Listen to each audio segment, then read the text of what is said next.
दोस्तों, इस बात में भी कोई शक नहीं है कि कैलाश पर्वत धार्मिक दृष्टि से बहुत ही ज्यादा महान है।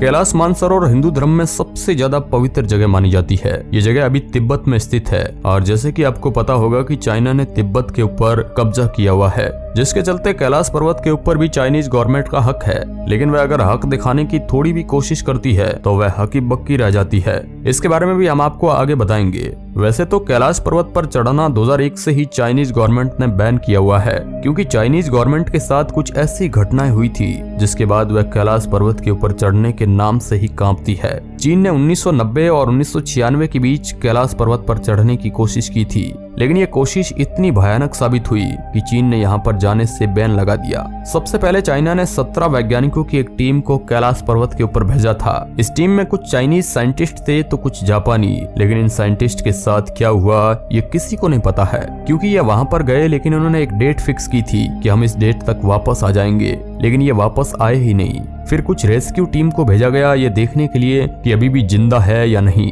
लेकिन वहां पर जाकर पता चला कि इन 17 वैज्ञानिकों की मौत हो गई थी। लोगों का मानना है कि इनकी मौत कमजोरी और बहुत ज्यादा खराब मौसम की वजह से हुई थी, लेकिन असली वजह अब भी एक रहस्य है, क्योंकि इनमें से एक भी जिंदा नहीं बचा था। साथ ही इनके जो कैमरा थे वो भी काम नहीं कर रहे थे और पूरी तरीके से बंद थे। इसके बाद भी चीन ने हार नहीं मानी, क्योंकि उन्हें जानना था कि जिस कैलाश पर्वत को इतना पवित्र माना जाता है और इतना ज्यादा ताकतवर माना जाता है, आखिर उसके ऊपर है क्या। दोस्तों, ऐसी कई सारी दंत कथाएं हैं जिनमें यह बताया गया है कि कैलाश पर्वत के ऊपर शिव जी का घर है और साथ ही स्वर्ग जाने का रास्ता। ऐसी और भी कई सारी बातें लिखी हुई है और इसलिए चीन बहुत ही ज्यादा उत्सुक था ये जानने के लिए कि आखिर ऊपर है तो है क्या, और इसलिए ही उन्होंने फिर से सोचा कि अब वह हेलीकॉप्टर से जाएंगे। आमतौर पर हेलीकॉप्टर और एरोप्लेन को माउंट कैलाश के ऊपर से उड़ाना बिल्कुल ही मना होता है, क्योंकि यहाँ का मौसम इतना खराब होता है कि कोई भी हवाई जहाज इसमें टिक नहीं पाएगा। लेकिन चीन ने फिर भी एक हेलीकॉप्टर को वहां पर भेजा।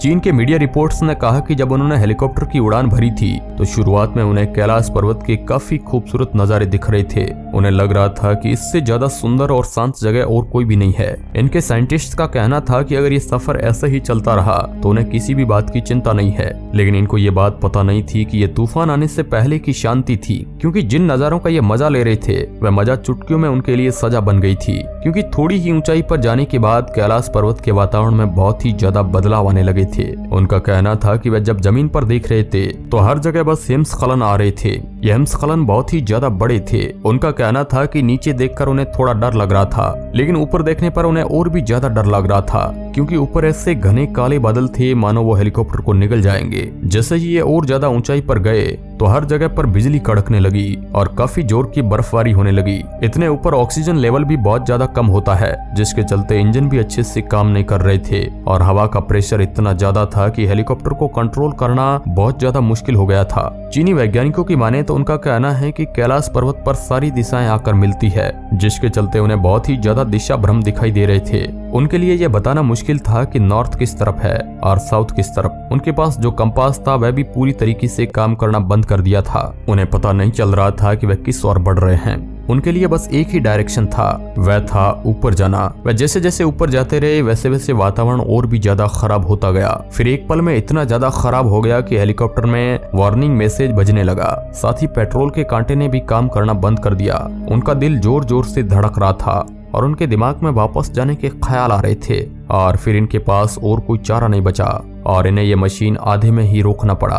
कैलाश पर्वत पर चढ़ना नामुमकिन माना जाता है। यह हेलीकॉप्टर भी उसके ऊपर नहीं चढ़ पाया। इस हादसे के बाद चीन बहुत डर चुका था और इसके बाद उन्होंने कभी भी कैलाश पर्वत पर खुद चढ़ने की कोशिश नहीं की। इन्होंने कैलाश पर्वत पर चढ़ना भी बैन कर दिया, लेकिन इन्होंने एक बार और आखिरी कोशिश करने का सोचा और दुनिया के 4 सबसे बेहतरीन माउंटेन क्लाइंबर्स को बुलाया और उन्हें यह मिशन दिया गया कि तुम्हें कैलाश पर्वत के ऊपर चढ़ना है। इन चारों ने सोचा कि कैलाश पर्वत के एकदम ऊपर जाने से बस थोड़ी नीचे एक जलधारा बहती है और इनका प्लान वहां तक पहुंचने का ही था।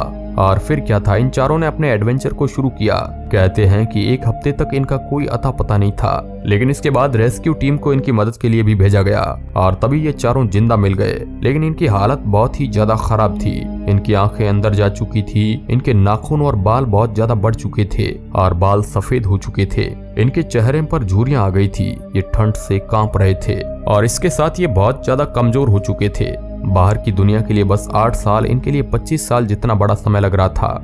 इन चारों को जल्द से जल्द हॉस्पिटल लेकर जाया गया, लेकिन ये सही अवस्था में आते उससे पहले ही इन चारों ने अपना दम तोड़ दिया। माना जाता है कि कैलाश पर्वत पर इंसानों की उम्र बहुत ज्यादा तेजी से बढ़ने लगती है। आमतौर पर हमारे नाखून और बाल बढ़ने में 2 हफ्तों का समय लगता है, लेकिन कैलाश पर्वत पर बस 12 दिनों के अंदर ये सब बढ़ जाता है। ये टाइम ट्रेवल नहीं है तो और क्या है भाई।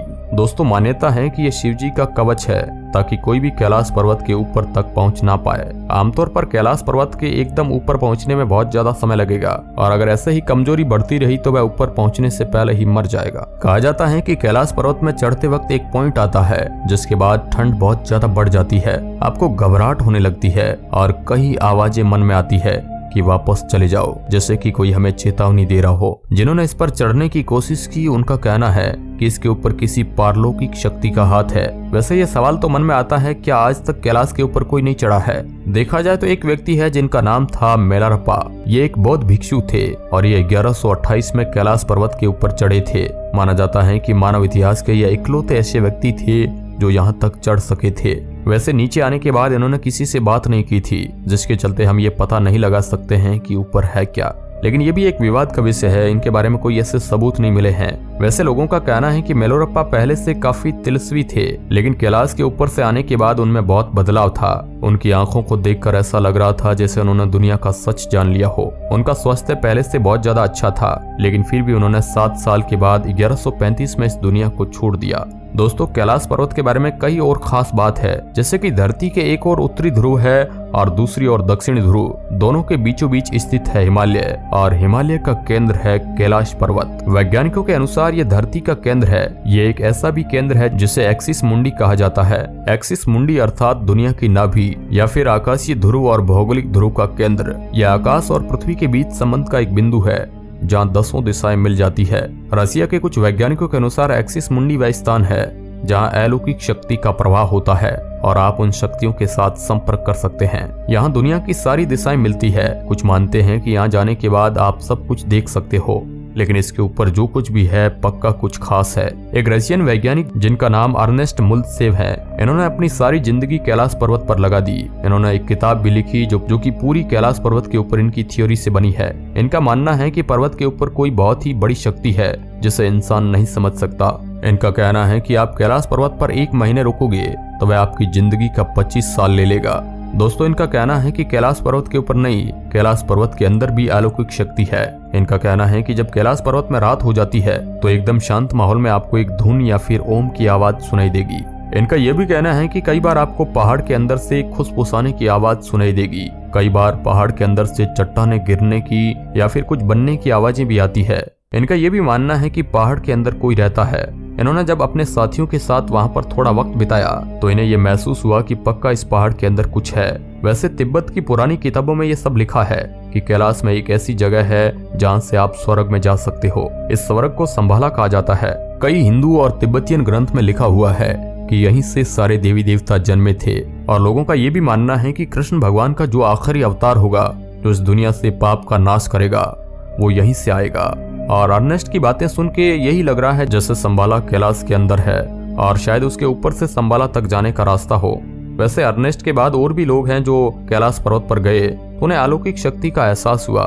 साथ ही दोस्तों, कैलाश की जो परछाई होती है वो एक स्वास्तिक जैसी होती है। अब दोस्तों, हम इन सभी बातों की पुष्टि नहीं करते हैं, बल्कि जो फैक्ट लोग बता रहे हैं, वैज्ञानिक बता रहे हैं, वह हम आपको बताया है। वैसे आपको क्या लगता है, क्या कैलाश पर्वत के ऊपर शिव रहते हैं या फिर कैलाश पर्वत के ऊपर संभाला जाने की जगह है? इस वीडियो को लेकर आपके मन में क्या ख्याल है, हमें कमेंट बॉक्स में जरूर बताएं। धन्यवाद।